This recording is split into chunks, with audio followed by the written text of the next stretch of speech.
Up next, curator Ian Grant joins Authentically Detroit to discuss Umoja Fine Arts, Black History Month Youth Artist Workshop, and an initiative dedicated to celebrating African American creativity.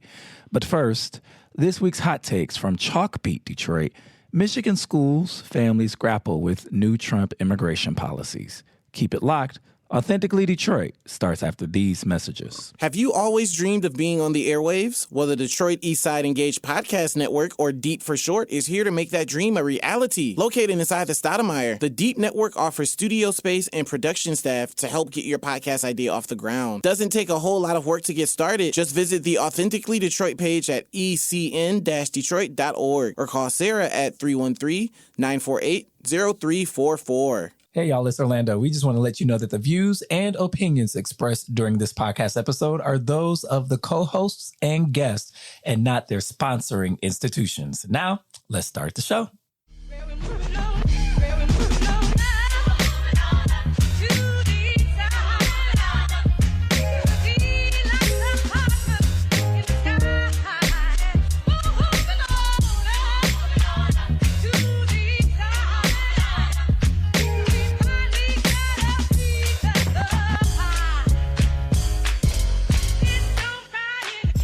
Hello, Detroit and the world. Welcome to another episode of Authentically Detroit, broadcasting live from Detroit's East Side at the Stoudemire inside of the East Side Community Network headquarters. I'm Orlando Bailey. And I'm Donna Givens-Davidson. Thank you for listening in and supporting our efforts to build a platform of authentic voices for real people in the city of Detroit. We want you to like, rate, and subscribe to our podcast on all platforms. We have closed out Black History Month, but now we want to say Happy Women's History Month to everyone. Donna and I are joined today by one of our Vaulted Youth Voices participants, Kenneth Russell, and the curator for Umoja Fine Arts, Ian Grant, who is here to discuss the Black History Month Youth Artist Workshop that they hosted throughout the month of February. Ian and Kenneth, welcome to Authentically Detroit. Hello, hello. Hello. Good afternoon to everyone. Happy to have you. Donna, happy Women's History Month. Oh, happy. Listen. How you doing? I'm doing well. How are you? I'm good. Yeah. You blacked out today. I see you. Black History every month. Oh, today is literally picture day, okay? Oh, you had picture day today? Yes, we had picture day. Carol Ford came here and I had to, Carl Ford. Yes, I was still like, okay. Doing the photos. Still doing it. So I said, okay, let me put on Carlest Ford. Carlest Ford. That's right. Shout out to Carlest Ford. Ford. He lets us call him Carl. Okay. All right.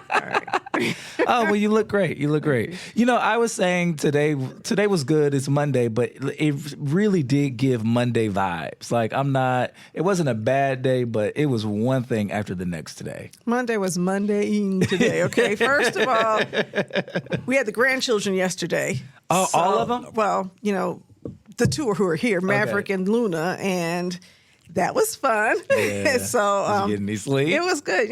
No, I mean, they didn't spend the night. Okay. They were both home by 7 p.m., but, when you have your grandchildren, they have you. So not much rest, but it was fun. Yeah. It was fun. And you got to do something really cool over the weekend. I did. What did you do? I went to Classical Roots, and I saw the Marlowe Rising video? I'll tell you exactly Marlowe's Wings. I think it's Marlowe's Wings. What it is. Music that was composed by Chris Johnson, who is an amazing trumpeter, a great composer. It was really a good time. Got to see a lot of wonderful people. Marlowe's Wings, Detroit's Wings. Champion of Change. World premiere. World premiere, and I saw it. So, yeah. Was Valencia there? She may have been. We were seated in the crowd. We weren't in one of those fancy box seats, and we didn't get there as early as some people did. Oh, okay. Because they also present an award in his name. They did. They presented the award to... who got it? Oh, my goodness. Yes, I do know who got it, but it's going to take me a minute to remember who got it. They did honor Walt Douglas. Oh, wow. And so that was really amazing. Yeah. He was a friend of my dad's. And so it was great to see him and to just reminisce on just how wonderful he's been over the years. He was funny, too, because he talked about when he joined the DSO, and he says, when he was there, he's one of two black people on the board. He says, and they've come a long way. You have a long way to go, too, but we won't talk about that now. And I was like, I just love the fact that he put that in there. Shout out to former ECN staffer Mary Madigan for putting us on game about this new composition at the orchestra honoring Marlowe. I thought that was really sweet. Absolutely. And for Deanna Solomon for reaching out and getting us free tickets. Because I tried to buy tickets, and they were like, tickets are all sold out. Mm-hmm. And then next thing I know, she's emailed and talked to Chris Johnson, and he wants to work with us, and he's going to do some work with us. And Deanna Solomon, ECN's chief development officer, making it happen. Exactly, right away. And away. When I was there, everybody was like, "Oh, thank you for hiring Deanna," and I was like, "She's all right." She listens to the podcast, so hopefully she'll laugh at that. No, I mean the excitement is there. It is. It's really exciting. All right, y'all. It's time for Hot Takes, where we run down some of the week's top headlines in the city of Detroit. For Hot Takes, Michigan schools, families grapple with new Trump immigration policies. With President Donald Trump changes to immigration policy, many immigrant parents in Michigan fear it is no longer safe to send their children to school and are preparing emergency plans for who will care for their children if they are detained. A lot of people lost hope, said Samantha Magdaleno, executive director of One Michigan, a youth-led immigrant rights organization. They feel nobody wants to protect them. With uncertainty about how the new policies and directives for mass deportations will play out, schools and educators across the state are grappling with what their legal and ethical obligations will be if immigration agents come into their buildings. In January, the Trump administration ended the decades-old practice of treating schools and child care centers, along with churches and hospitals, as sensitive or protected locations. U.S. Department of Homeland Security officials announced that they had reversed the latest version of the policy, which was issued by the Biden administration in 2021. That policy added places where children gather, like after-school programs and playgrounds, to the protected areas. The change means undocumented parents and students may be detained by federal immigration officers during school pickups and drop-offs. Julie Powers, executive director of Immigration Law and Justice Michigan, said no one knows how the new policy will be enforced yet. Our biggest concern is that there may be attempts by immigration staff to enter schools and even go into private places like bathrooms in an attempt to remove children. The order will likely be challenged in court, and it may take months for a legal resolution. Federal immigration agents can already conduct warrantless stops in Michigan within 100 miles of the U.S. border to Canada, which is literally anywhere in Michigan. Right. The potential impacts of Trump's new immigration policies could upend education for thousands of Michigan students. Donna, what say you, Kenneth? We would really want to hear your perspective on this, too. Well, if you close your eyes and look at the policy, and then you remember where we came from, 150 years ago, there were people who were coming to Detroit to be free. And they sent slave catchers here. And I just want us to imagine the difference between ethics and legality. If a slave catcher went into a school or a church or a place of worship to get somebody who had escaped slavery, who was undocumented in this city, and you had to have free papers, right? You couldn't just be here. We would have agreed, perhaps, that it was illegal, but also unethical. And the challenge for schools is that schools are required to figure out how to toe that line. But I would hope that some people would be willing to break the law under just a conscious objectors, conscientious objections to the law that people are not illegal, people are human beings. And if you say you're a Christian nation, I don't know if we're a Christian nation anymore. I don't know if that's the rhetoric they're using. But if you say you're a Christian nation, I want you to imagine what Jesus would say in response to this. Yeah. That we've got to protect children. It doesn't matter whether their children's parents are here legally or not. These children are inside of a school building where they should be safe. All children have the right to be safe. I've also heard stories that are really troubling about children being bullied by other children because they look like they might be immigrants. And so I'm concerned about the fact that... What does an immigrant look like? Well, non-white, right? Trump said that English was the official language. He had signed that executive order, and I was like, pretty soon he's going to sign an executive order saying white is the official race of America.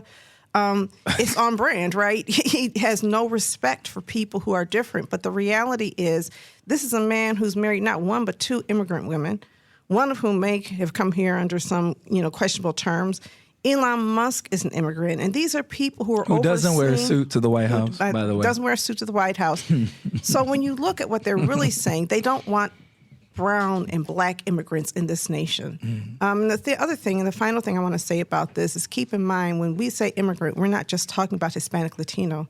We are also talking about Haitian, especially Jamaican. in Detroit, yep.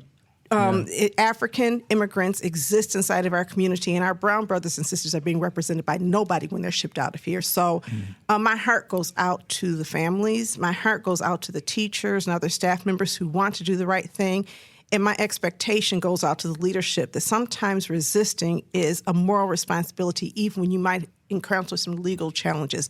If all of us resist, then this policy is not going to go through. But when some of us say, well, let's just figure out how to get along with this evil, because you can't really negotiate with evil without becoming evil. That's my opinion. But anyway, I don't want to... it's an impossible position, I think, especially for educators inside of schools to also be the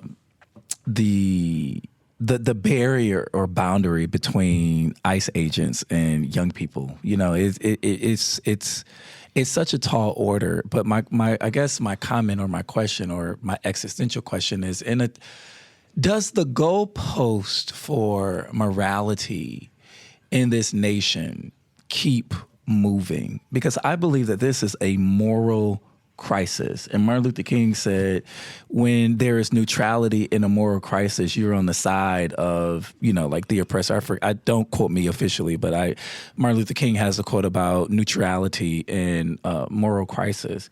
This is a moral crisis. And you point out that sometimes it's incongruent with what the law is. Is it our job to convince power of morality? Like it's an overarching question. It's an existential question, because everybody's different. Everybody's definition of morality is so different. I mean, Donald Trump's moral compass is vastly different. You know what I mean? Yeah, but listen, ICE followed one of our colleagues from Southwest Detroit here when they came to a meeting a few weeks ago. I promise you. Oh, wow. If ICE tried to come in this building, I'd try to keep them out. Oh, of course. And we're not covered by any of that. But there's no way I'm complying with forcible removal of human beings, especially not children. I think it's disgusting. And I stand on that. I stand on the fact that we're all on stolen land and we are stolen people. And the laws of this nation have been so corrupt and so unjust for us to pretend as though legal and moral have ever in this nation been the same thing. Mm-hmm. It's never been congruent. Mm-hmm. I mean, you have so many things that are considered legal, so many people who are killing people. And what was the kid who, I always forget his name because he's not important to me, but the kid who crossed state lines and shot somebody with a gun, 16 years old. He shouldn't have a gun. He shot and killed somebody at a protest. I think it was in Oregon or something like that. It was in the Pacific Northwest. You know who he is. He's Dylan Roof? Is that the name? Rittenhouse. I think it's Kyle Rittenhouse. Yeah. Kyle Rittenhouse is celebrated as a hero. And yet, look what he did. This is considered legal when it's done by some people. So I think that we know that there is an injustice here. But when it comes to mass deportations and massively removing people, many times not even bothering to know their citizenship, housing them on Guantanamo Bay or sending them to military institutions all through this nation, it sends shivers through my spine. And I think that, if you stand for nothing, you fall for anything. That part. And I stand with people, human beings who came here, because they didn't come here to take anything from somebody. They came here. And a lot of times they're lured here by employers who choose not to pay people a living wage and choose to hire these people. And we never send them to jail. I want to hear one of these employers, one of these farms that is bringing all these people in here illegally, one of them get indicted for a crime. But that's not who's criminalized. Instead, it's the workers who are underpaid, underhoused, and treated as though they are non-human. And so chained, taken into military cargo planes, and are awaiting deportation at what is the equivalent to a concentration camp. And this is 2025. Yeah, sure it is. This is 2025. And that remains the inhumane critique I have of this administration and the last one, because I remember the last one was rounding up people at the border with horses and whips. This is U.S. foreign policy. This is U.S. foreign policy. Yes. This administration makes U.S. foreign policy worse. But U.S. foreign policy says we can go into your land in Mexico, in Guatemala, in Panama, in Colombia, and we can destroy your economies. We can take all of your land and give it to corporations. We can help facilitate drugs coming from your country into this company and help facilitate the buildup of a drug economy and also prop up, these horrible, fascistic governments in the, to the south of us. And if your people try to escape here, we can say, oh, no, stay in your place. But where are we? We're all over the world exploiting and extracting from people's, economies. And so I think, again, this is, and I've said this too, I think this is a time for us to really have a reckoning with who we are and who we want to be as a nation. Everybody has their definition of, that's so good. Of make who America great again. Yeah. Whether it's those of us who say, let's go back to the Clinton years, let's go back to Obama years, if you go back to anybody's years, there's injustice. Let's figure out who let's we go want to be. Forward and figure out who we want to be. And if we want to be a just nation and we want to live up to the promise of all people being created equal, then we've got to do some things different. Because it doesn't say all citizens of the United States are created equul or endowed with rights. It says all men. And, sometimes we know they're talking about women. But, live up to that promise. And as Black Americans, we've always demanded that they live up to the language, even if we knew it was not intended for us. Well, isn't that what Nicole Hannah-Jones said? That Black people have made this nation bend its arc toward democracy. She also said Black people have been the perfecters of democracy in the 1619 Project. That's my next column. Yeah. Kenneth, I want to come to you. Well, real quickly, I just want to ask ourselves, because, as we talk about that, I think it's important for us to differentiate between that message and the idea that it's our responsibility to fix the Democratic Party. Fixing democracy has always been our thing. Yeah. And I think we need to stay there. Oh, that's good. So let's say you are in school and you have friends who are children of immigrant parents. And I actually do. You I have do? A few. Okay, so talk to me about some of the conversations that you all may be having in regards to them maybe not feeling as protected with the new orders coming from the Trump administration. So I have a few friends, no name said, they actually feel uncomfortable because they get jokes about them all the time, saying that they're going to get deported or calling them like slurs or something. And it kind of makes me feel uncomfortable because I read and see all of this that happens all the time, and I keep up with the news. Like them being put to them I forgot them camps' names, but the camps that they have, the immigrants at, is very inhumane because it feels like, how can I say it, like in prison environments. Like, I can even say the people in prison got it better than the immigrants because they're in chains all the time. People in prison, they're not in chains. So it makes me feel uncomfortable how they can do all this to the immigrants, but when people do that to us in them other countries, they ready to wage war or go attack them. So it's very, what's the word? I forgot. But it's dumb how they can do all this, but when someone else do it to us, is they wage. Are your friends coming to school with these new orders? Have you seen them? Yeah. Okay. They don't carry their birth certificate or nothing on them, but ICE hasn't came towards this side of town that I've heard. I've been keeping track, but it's pretty. And just remind us of where you're in school. Yeah. Where you go to Southeastern. school? Southeastern. So a jungleer. Yeah. So we're not really thinking of immigrants being in school at Southeastern, but people are moving. Detroit is becoming less segregated as we speak. There are a lot of immigrant people who are moving here from Southwest Detroit because of the bridging program that. When they were building the bridge, Gordie Howe Bridge, they gave people houses over here in exchange for taking their properties to build the bridge. Is that how your friends ended up over here? No, they've always lived here, or they're from out of state. Okay. One of the things that is also occurring to me is that in the conversation in our national politic, when we think of border states, we typically think about Texas. We never talk about Michigan being a border state, right? Yeah. And we never talk about the fact that ICE essentially has complete and total jurisdiction in Michigan because of how close we are to the Canadian border. And so since you're on the southeast side, you're actually closer, a little closer to... I'm right off the water, so Right. I could go up to my roof and I could see Canada. Yeah. That's how close I am. Yeah. And it wouldn't be like Sarah Palin seeing Russia either. You have to be old enough to get that joke, okay?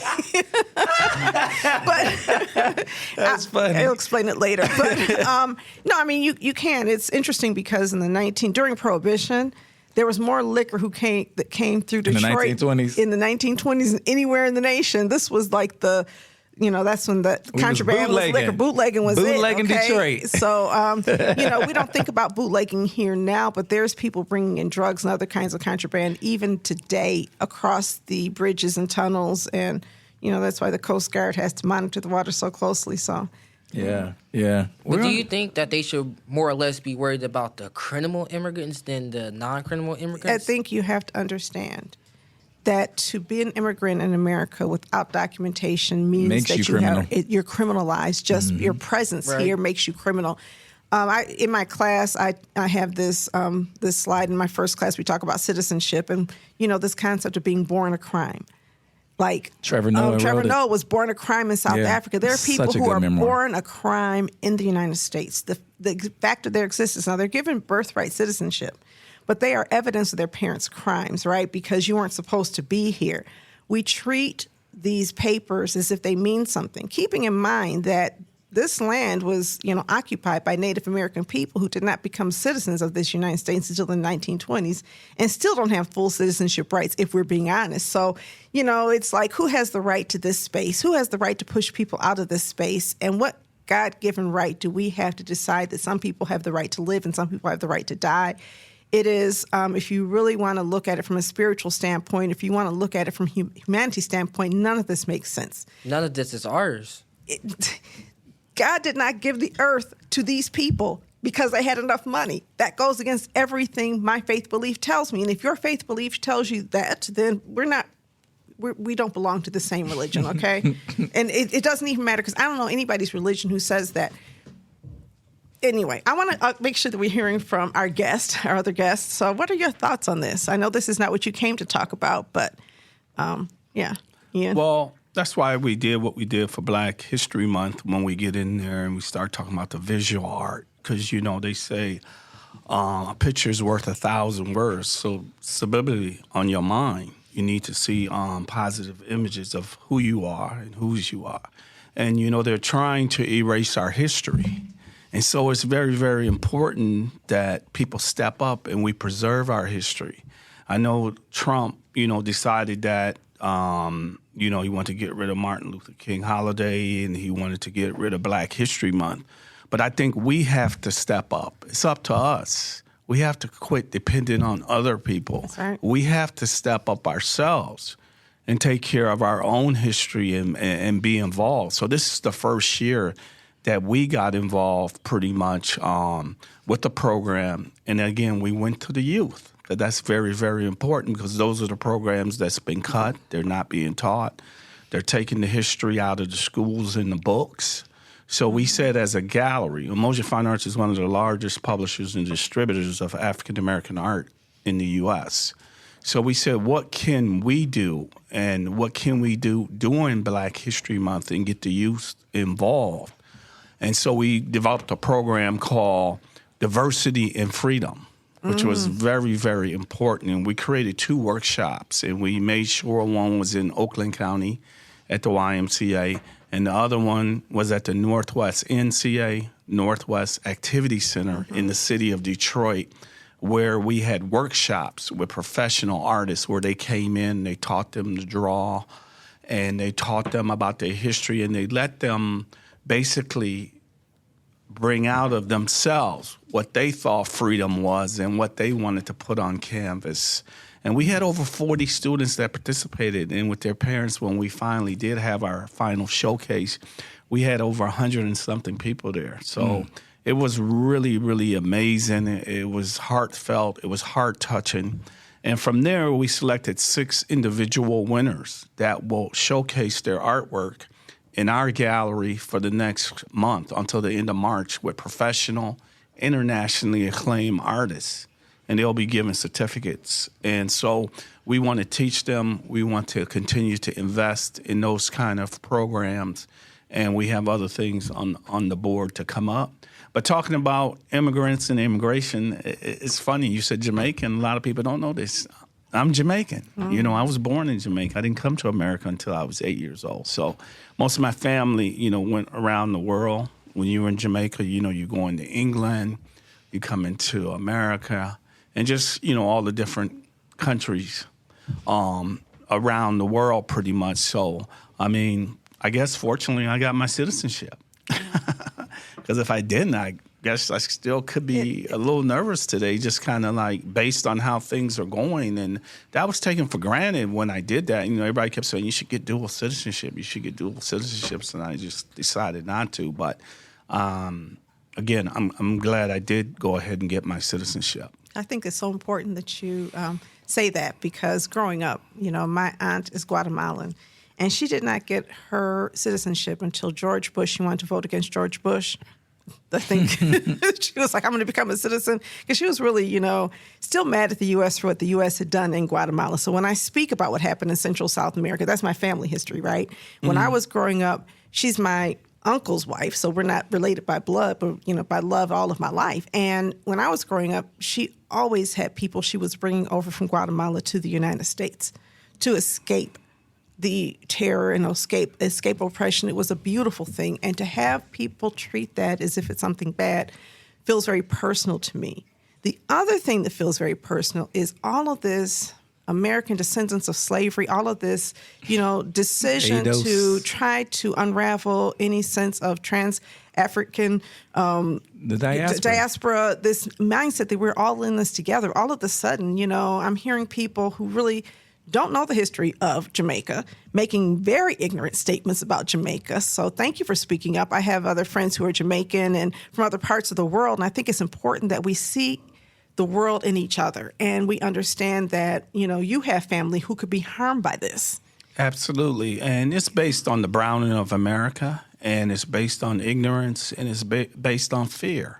Of basically what's about to happen. Now, Jamaica has always had somewhat of a protective status from the United States, because Jamaica is pretty much considered like America's playground. Mm-hmm. And I would tell people who have never been there, because all they hear is nothing but beautiful things about Jamaica pretty much, but it's still a third country, considered, I've been there, to a third country nation when you go outside of the areas of the beaches and, the different resort areas and things of that nature. But a lot of people don't realize and know that. So America has pretty much established it and made it its playground. Now, with Trump and that crew coming in, they've kind of put everybody, they don't care who you are, on whatever status level they want to be, while you said he's married 2 foreigners, So they feel it's okay to let the people from Ireland and different things like that, that's what they want the immigrants to be, or the immigration that they want to be able to let in this country. Mm-hmm. So when I went to Jamaica, I went to Montego Bay, and we stayed in a resort. And I remember the resort told us, don't leave these grounds. And so we went shopping in this little area, and the Black Jamaicans were on strike. And I'm standing in line going in this place, and they said, you should be ashamed of yourself. You're a Black person. I was like, I am ashamed of myself. But I also wanted to get into the city. And so I went to the mountains, and I visited communities where Black people lived. And I felt like if I'm going to go to Jamaica, I got to see my people. I can't just stay here. And they were like, are you sure you want to go? Absolutely, I want to go. Now, I was terrified on my way up. Let's just say the driving patterns are not the same as in the U.S. There were no lines in the street, and I was pretty sure we were going to drive off a road. But it was a beautiful, enriching experience. And I was able to witness just the abject poverty of so many parts of Montego Bay outside of the resort areas. It was, really stunning. So I think it is important that when we do visit those places as Black people traveling the world, that we look and see how our brothers and sisters are living in other places too. It was a lesson for me, and I appreciate you sharing that. And I know we could talk forever. Very, very much. I'm going to talk about Queen Nanny at some point, but not now because Orlando's looking at me. But you guys have a fascinating history, and thank you for bringing that up. We're going to be right back with Ian Grant.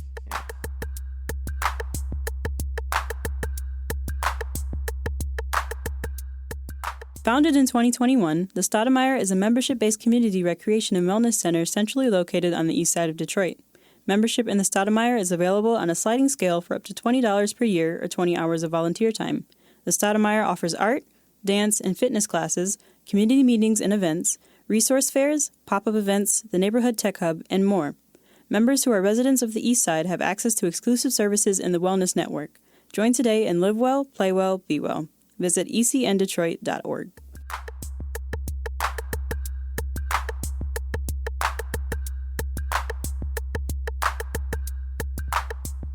Welcome back to Authentically Detroit, everybody. Umoja Fine Arts is an art publishing and distribution company committed to helping the Detroit Metropolitan area celebrate the great artistic achievements of local and internationally acclaimed artists. They recently announced the Black History Month Youth Artist Workshop, an initiative dedicated to celebrating African-American creativity and fostering the next generation of artists while encouraging the preservation of Black history and culture through art. It took place throughout February 2025 in honor of Black History Month. The workshop and art exhibit and award presentation that followed invited young creators to explore the themes of diversity and freedom through art while engaging the community in a celebration of Black culture and history. You know, this is really fascinating, Ian, and I want to ask you about what the impetus was for your involvement so heavily, not only just within the arts world, but making sure you leave an imprint into the next generation of artists. Where does that come from? And we talk about those things. And I indicated earlier, subliminally, on the mind, if we look back to slavery days, they wanted you to look at Jesus, and basically they just put a picture up there of Jesus with blue eyes and blonde hair and long hair. And everybody think that's how Jesus looked. And almost in all the slaves' homes, that is the representation that they had of Jesus. So they try to work through the mind situation, and it's very important that the visual arts is key, because when they come back thousands of years from now, like they did during, let's say, the caveman days, and they went into the caves. That's the first thing they did. They looked at the art, and they looked at the history of what was going on. So right now, when our artists paint, they try to capture what's going on right now, even during the time with Floyd and the cops and, just everything going on. The artists are producing, and they're producing work of what's going on during these times. And these are things that we need to support, and we need to support the arts in all format, from the dance, from the music, from the booming voice of Africa, from the booming colors of Africa, the way we paint, the way we move, and everything we do is in our own style and within our own rhythm. And so that's very, very, very key and important. But I thought it was important that we got to the youth this year, and we invested in them. We'll continue to invest a little further down into the year, a couple months from now. And so I've even now sat down with some people and probably starting to take a look at the Art Academy, where we can have not only the visual arts, but all arts, from poetry to dancing, on and on and on. Because I came from the concert world. That's where I started out, giving, like, back in the day, Prince, Time, Vanity, Luther. What did you do with them? I used to give concerts. I was a promoter. You're a promoter. I'm still a promoter today. That's why I'm a gallerist, because I don't draw myself or paint. I promote the artists, and, I take them across the country. And we're working on something right now. Matter of fact, we're waiting to close the deal today, so I can't say too much about it, but it's going to be coming up with pretty much the Alvin Haley dancers, and when they come in, and we want to make sure some things are going on right here in this city, and that the people have somewhere to go when the show is over. Because, a lot of times at 9, 10 at night, it's nowhere to go and eat, nowhere to go and socialize, to go see some good art. in our culture. So we need to get a little bit more like Miami. We need to get a little bit more like Chicago, a little bit more like New York. Say more about, like, what does Miami look like, and what do they have that we need here in the city of Detroit? I know Miami does Art Basel and, stuff like that. Yeah, I've been to Art Basel and things of that nature. That. So the lifestyle is just totally different because my oldest son, he actually lived in Miami for 10 years. So I spent a lot of time down there. And they actually don't go out until like 10 at night. They don't start going out to eat until 10 o'clock. So by 12. So artists need a nightlife scene. Yes. You need a nightlife. Yeah, you need a actual nightlife. And that's what we're seeing in these other cities. And sometimes I fly back in here, and by 9, 10 o'clock, you want to go get something to eat. You really can't. You got to get some fast food or just Coney something Island. real quick. So that's what we want to do, is try to, change the atmosphere and how Detroit is looked at. And if you got a major dance company coming in and it's pretty much sold out and people are paying up to $150 for tickets, and they have already paid $30, $40 for parking, when they get finished with that show, they probably would like to stay downtown and continue to enjoy the atmosphere. So we're going to try to create something in 2 weeks. I think that is very exciting, and I want to hear more. Detroit needs more venues, more exciting places. I want to go back to your work in inspiring youth art. Mm-hmm. First of all, I don't know that there's been any revolution or any change in the world history where art of some sort has not been part of it, whether it's been music, dance, visual arts. I always look at art as touching the spirit in ways that a lot of the, language touches the intellect. But when you can touch the spirit of people, that's when they change. And so art is really important to me. My mother was an artist. My mother got her bachelor's in fine arts when I was a little girl, so she was going to the DIA and take me there when I was a little girl, and she took classes at Wayne State. And we had to sit in the labs and stuff like that. But she was so creative, and the way she saw the world was different. And so, unsurprisingly, when I met my husband, who is an artist, it was sort of like, okay, you and Mommy have something in common. Wow, just art in the way family. You think. Yes, right? Wow. And so, he is a person whose life was changed through art. Art gave him a way into a whole nother place in life, and he is now celebrating his 41st year, it's 41 or 42, at the Charles Wright Museum, 42nd year at the longest standing employee as the Director of Design and Fabrication. And so he has had an opportunity to now showcase other people's art. I'd love for you to talk to him and see how perhaps the museum could work on that. But we're on the east side. We're not northwest. And if we can get an Arts Academy weekend or something like that, Kenneth, would you come? Yeah, I'm actually really interested in drawing, acting, and a little bit of music. Because you have your own. What is it that you do? I'm trying to remember. I am a small-time YouTuber. I do voice acting and a little bit of gaming here and there. So he would be perfect for Umoja Art Academy. Yes. So an individual like this. But let's touch on this a little bit more. And let's get a little deeper about art. Art is about also generational wealth. No one is taking a look at that, of the wealth that it's creating. Let's take a look at the Ernie Barnes piece that just sold, Sugar Shack, for $120 million. A Basquiat sold for $130 million. You hear Jay-Z and the rest of the guys in the group talking about it and these millions that are being made. This is where the rich hide their funds, is in art.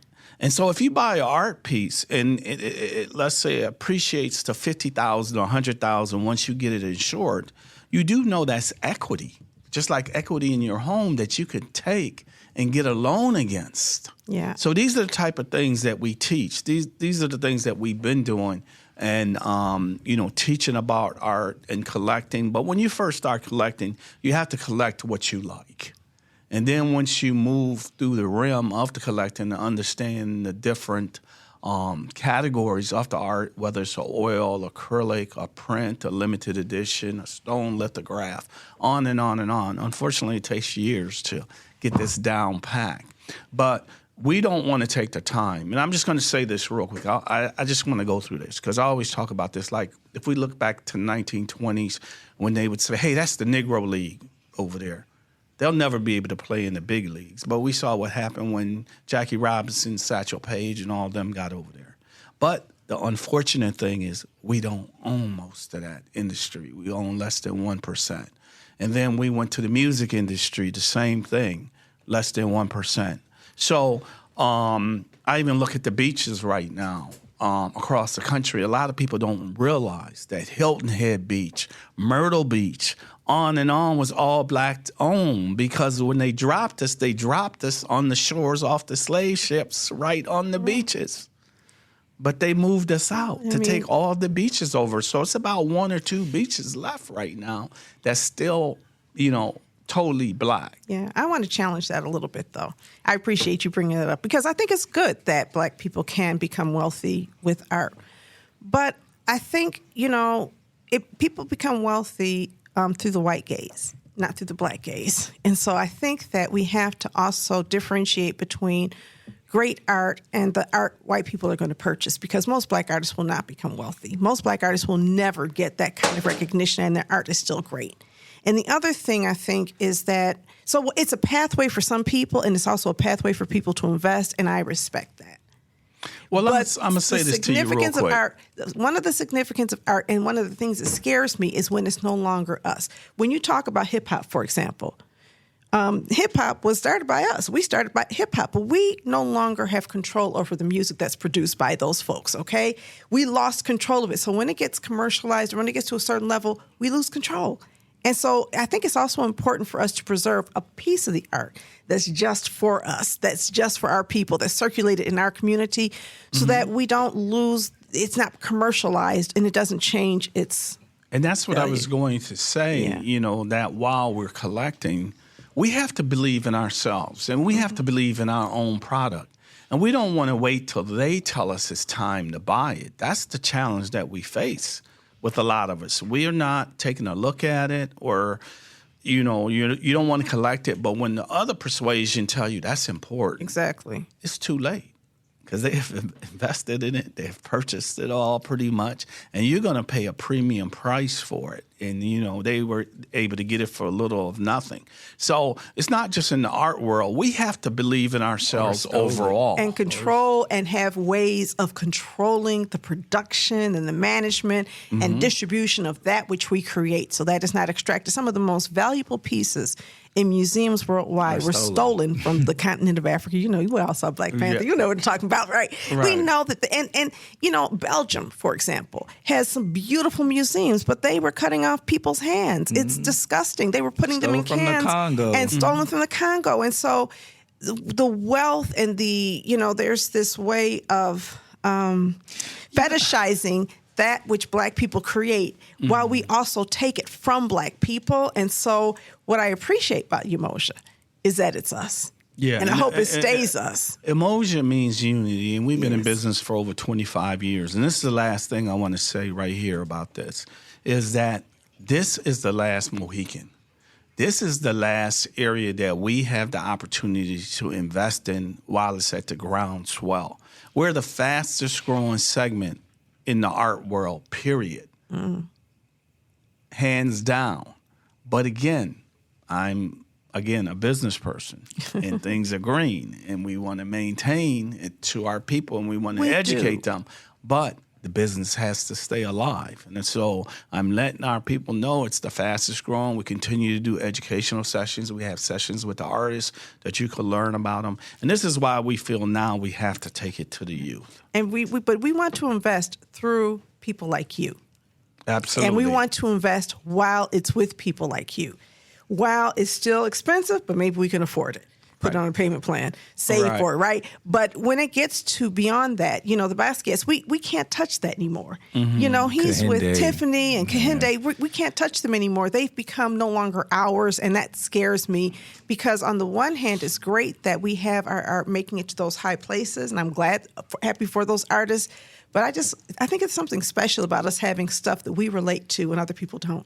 And that's not coming from a business standpoint. I'm nonprofit, okay? I'm social justice. So from my social justice standpoint, I say, how do we hold on?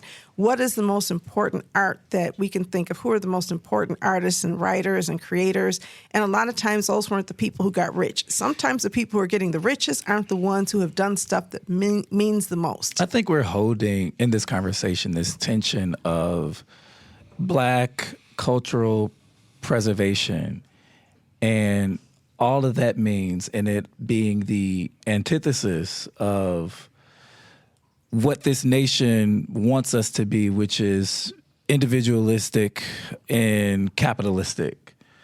And I think that when we talk about Black cultural economy, it is circular, it is barter, it is love, and it is community. There's no rugged individualism, this thing that America tries to force on us.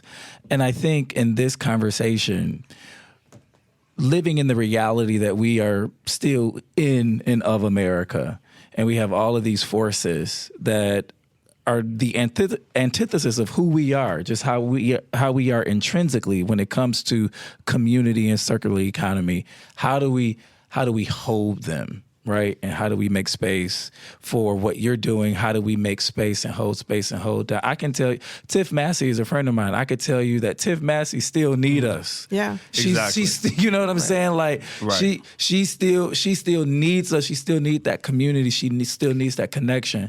And so it's so complex and it's so nuanced, but I think we're smart enough and we love each other enough to figure this out. We do. We just have to have these conversations. I think that we have to decide we're going to invest in Black art. I think we have to decide we're going to invest in Black artists so that we can keep it ours. When we don't do that, then we sort of like, okay, well, you have no choice but to sell to other folks because we're not bringing you into our homes. I think it is important for us to do that and for us to do it with the conscious thought that, yes, these pieces may appreciate in value and maybe other people are going to own it, like you said, and now I have something that's worth $5 million that I bought for $5,000, and that's amazing because that is a wealth opportunity for me. But I think balancing that is only my only thing because, you know, and there's so many amazing artists who don't get paid, who struggle, and I know that. Well, you said a key word, balance, and this is very important. A lot of times we don't do our research.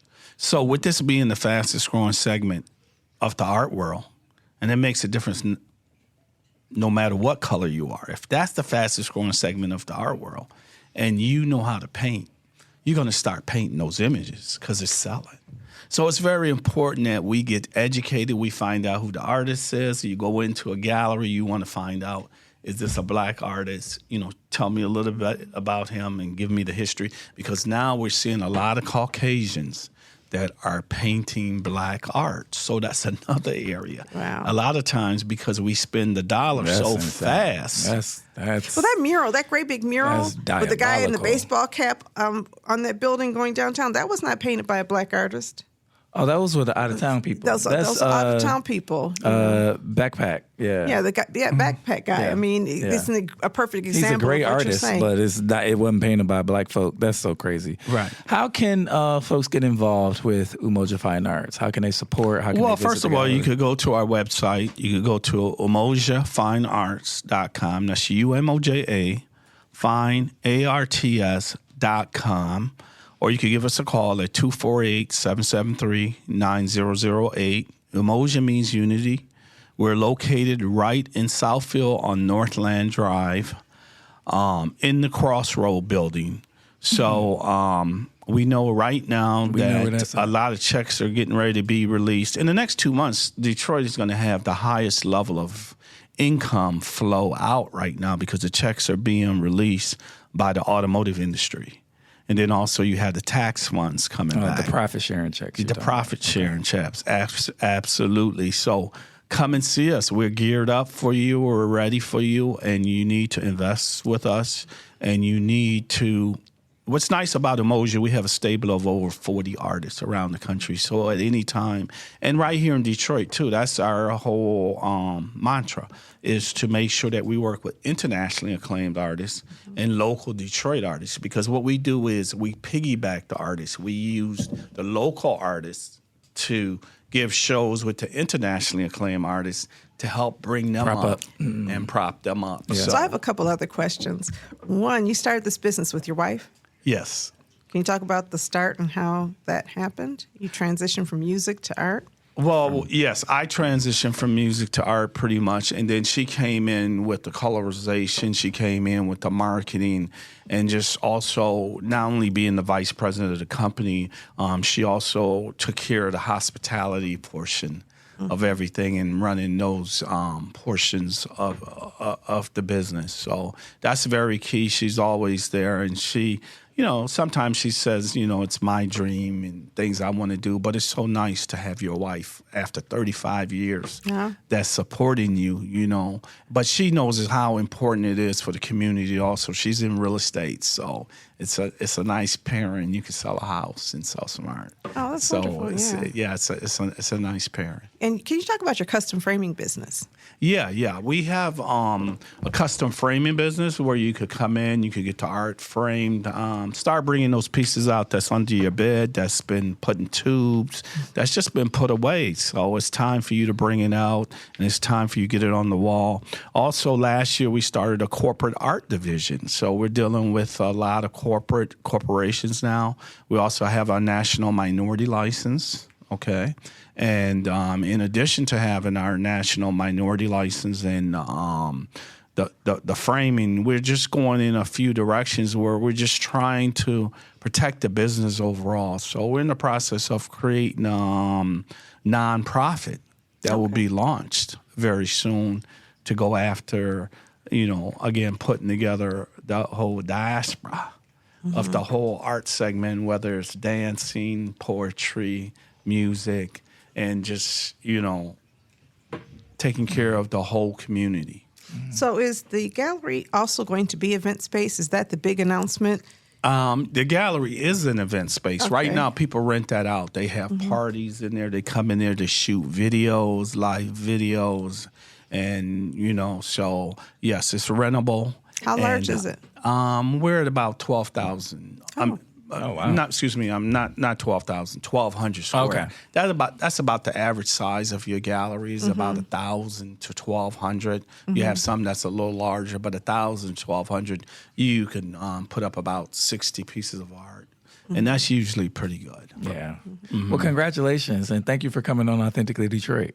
Thank you for giving me the opportunity. Today was really, really a beautiful day. Good conversation. We appreciate you. If you have topics that you want discussed on Authentically Detroit, you can hit us up on our socials at Authentically Detroit on Facebook, Instagram, and Twitter, or you can email us at authenticallydetroit@gmail.com. Donna, it is time for shout-outs. You have any? Yes. I want to shout out Chris Johnson, who Congratulations. Who composed and performed Marlo's Wings on Saturday.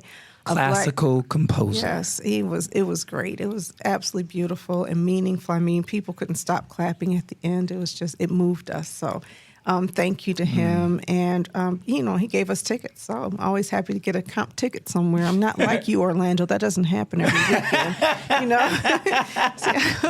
That's so funny. I'm not at your level, but I was put my there. business on the street. Kenneth, do you have anybody you want to shout out? Not to my Not right now. How about your friends that are worried about what the immigration policy is? Send them some good vibes. I pray for them. Yeah. And just stay strong out there. There's no need to really be scared if you have people out here who's going to support you. Love it. Ian, you have any shout outs? Yes, I would say to the youth, to the parents, and also to the teachers at all the different schools, the public schools or charter schools. Come see us at Umoja Fine Arts because we got a treat coming up for you. Okay. Bet it up. I have a shout out. I would like to shout out Professor David Porter over at University of Michigan. Last Friday was it Friday or Thursday? Thursday, I had the distinct privilege and opportunity to travel to Ann Arbor to speak to their Black journalism class. It's their first Black journalism class offered at University of Michigan. First ever. This is what they told me. Dang, Blue. I know, right? And it's housed in the English department. And let me tell you what happened. I stepped onto that campus and I saw all of these young minds who are curious and trying to set up their lives for the rest of their lives. and got so excited and enthused around being in an atmosphere where learning was encouraged. And I went into that class and I talked about Black literary journalism and how Black journalism, especially on the literary side, rarely divorce ourselves from the stories that we tell because it's impossible. And that's okay, even though it's not seen widely as it is okay. Nicole Hannah Jones started 1619 Project talking about her father and this American flag that he kept on his porch. She couldn't divorce herself from this story. Nobody can. And so I got to talk about that, and it was so good, Donna. And I'm like, oh, do I want to like teach a class when I feel like It's teaching addictive. a class? It's addictive. And I'm Let me like, tell but you something. I don't have the academic pedigree. I only got a little undergraduate degree. U of M, what's up? But what Professor Porter said is, they're talking about bringing it back, and they're asking him who should teach it. And he's like, I'm submitting your name. I'm like, do you think they're going to let me teach this class? I would love to teach young people about Black literary I journalism. mean, that's something that makes so much sense from your background and who you are. And I've seen you teach young people, and you are great at it. So hopefully that comes to pass. I think, we need more practitioners in the space of academia, people who've done the work. Yes. They brought me in. Sometimes crisis situations create opportunities for people to get into spaces they normally would not be in. If not for what happened in 2020, George Floyd and the pandemic, I would not be teaching at Columbia University. But they were like, Talk. We need somebody who understands racism and what's going on in the community and policy. Do you know of anybody? And they're like, there's this one speaker who's come. They didn't pay me, who's come. And so they offered me a class, and I've been doing it since January of 2021. Professor. So it's really great. I just got a message back from a student today. I have to tell you about it. Yeah. What did it say? It said, hold on, it was just... Well, while you're looking for it, hold on, I have it. Okay. Hold on, I have it right quick. It was, hi, I took the Detroit class with you in the fall of, I think, 2023, and I just wanted to say the Curator book and the class are such a delicious reference material for 2025 season of America. Honestly, the best class I took at Columbia. So that feels good to have students, and they consistently tell me that my class is the best class they take because it's real world to them, and it's changing how they think. It's not just giving them a bunch of information. You know why? Because I think young people are used to academic atmospheres being agnostic to the current conditions in the world. And it's as if we're living in some freaking bubble or Truman Show when we step into some of these classrooms. And I know you keep it a buck every time. Agnosticism, let's talk about what that means, though, right? Because if you are not biased, that means that you are teaching Eurocentric stuff, okay? The bias is I'm correcting the bias. And so, therefore, I have to be intentional about it. Teach journalism without, bringing in your grandmother, without bringing in your history. And what you're teaching is white supremacy, because journalism is based on a set of assumptions and beliefs that are rooted in favor of. How can you be neutral? Let me tell both sides of the immigration story. Yeah, no, there is no both sides. Both sides of slavery. And the only thing I wanted to go back to this, and I apologize because I know we're in these shout-outs, but I want to go back to this. America has never done a good job teaching Black history. America has never done a good job with diversity, equity, and inclusion. So let's not act like we lost something good.